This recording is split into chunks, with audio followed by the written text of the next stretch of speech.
Day, thanks so much for coming on. You and I met several years ago, and what I loved about what you were doing is it's reuse, repurpose. Your company, Green Goods to Give and Get. Yes. We have some purses in front of us, and we'll get to those in a second. But let's talk about why you started out in the business that you did. And you used some really crazy materials. So tell me about how you started out. Well, thanks for having me. Sure. Yes, I started about 2005 with a business partner, and we were interested in starting a company that was completely eco-friendly. We knew we wanted to do some designing, and we were looking for materials that weren't commonly used for making purses or clothing. So we started out using cast-off designer samples, like, you know, when you go buy a sofa and you pick your fabrics. And that turned out to be a little bit too labor-intensive, trying to steam because the of the labels material up, and it was yes, thick and all having of that. to sew all the pieces together, and it just really wasn't cost-effective. But we were selling a lot of the bags, the handbags made from those, and we were searching for a material that would be on a larger scale. And my business partner and I were driving down the highway, and we saw a billboard moving in the breeze, and we actually were looking at the message first, which was "I wage peace," and we were so excited about the billboard. This was on I-95 on I-95, okay. yeah. And then we looked at each other and we were like, that is a giant piece of fabric of some kind. And as fate would have it, it turned out that my neighbor actually owns a billboard company, and he dropped one off for me the next day. So you have this giant billboard, yes, in your little factory in Milford. Yes. And you do what? You look at each other and go, what are we going to do with this? Well, we kind of had an idea what we wanted to do. We just didn't know quite at that point what we would need to do it. So we bought an industrial sewing machine used and experimented with some thread and started developing. You had a background in sewing at all? No, in design. So see, it's just starting in, Yes. starting in. Yes, I think sewing is in the blood, though. My grandmother was a great seamstress. So you started making what with the billboard? Purses? Handbags and totes and fun things. Pillows? Did you make pillows? Yeah, we did some pillows. We experimented with a lot of different things. We tried a raincoat. We tried different things. And they were quite popular, actually, and the material was quite abundant. So we had a really good time with that. When you think about it, what do you do with a billboard after? Well, sadly, a month? they go into the landfill. And that's what I love about it. You're taking materials that would, not biodegrade in the ground and making something out of them. Right, and the beauty is too that these particular materials, they are upcycled as opposed to recycled. So it's even better because you're using less energy to make something out of them. In other words, you're not taking them and completely deconstructing the material, like a soda bottle fabric, which is wonderful, but you're not deconstructing the soda bottle and then remaking it into fabric. You're taking the fabric or the vinyl billboard or whatever it may be, bicycle tires, and sewing them into something else. So fast forward, you're making these things, life goes along, one thing leads to another.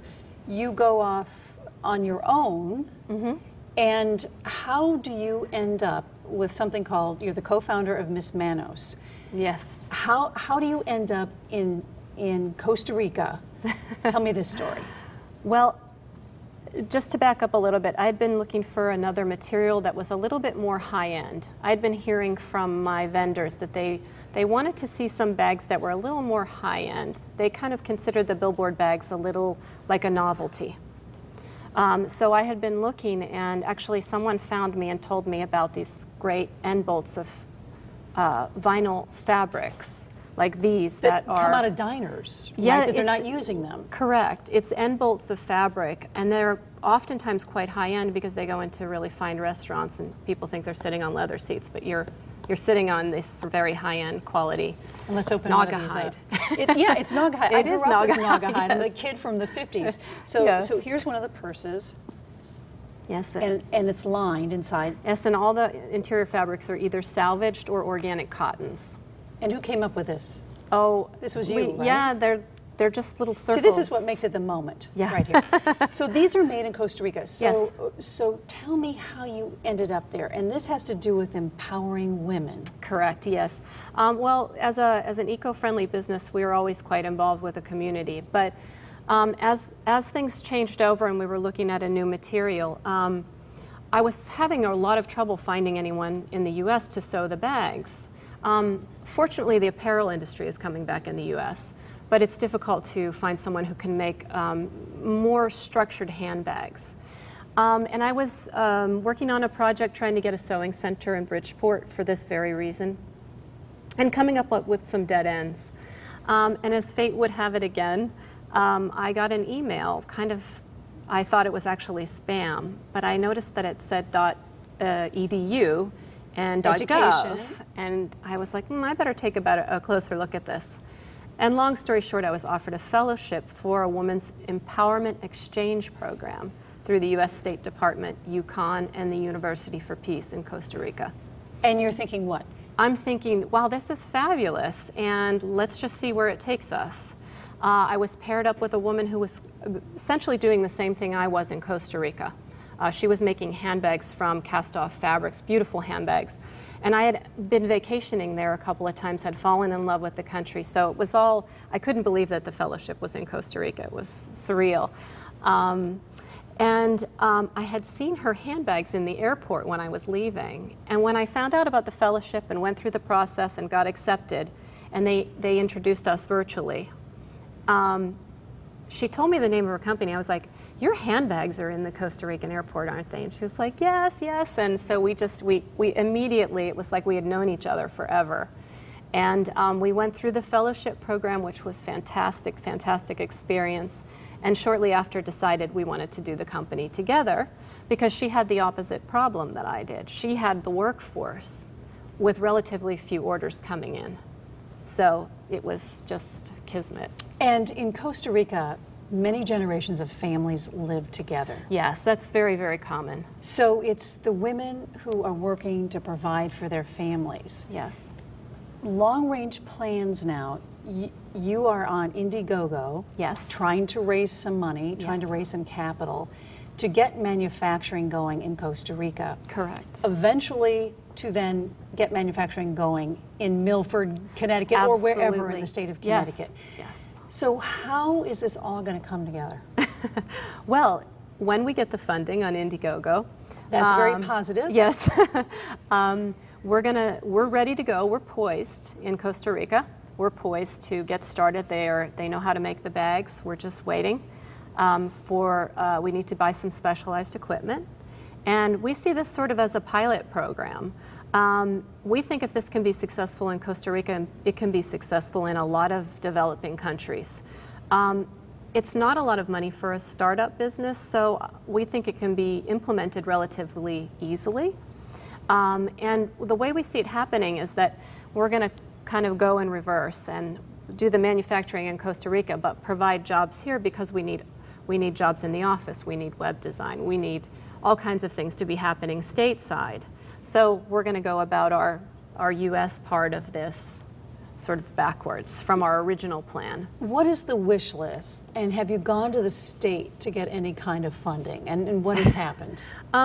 Yes, I spent 2 years trying to develop this exact business model in Bridgeport.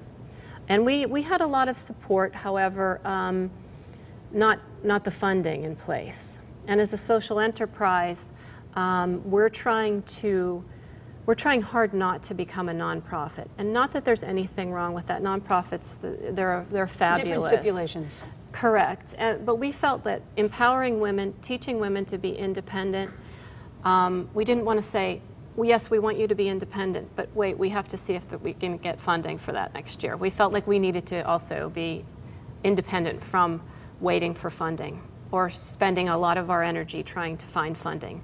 So that's why we wanted to do this Indiegogo type of bootstrap, grassroots fundraising. And there's a video. There's and a video. You both talk. Your soul sisters do. are both talking about Yes. this company.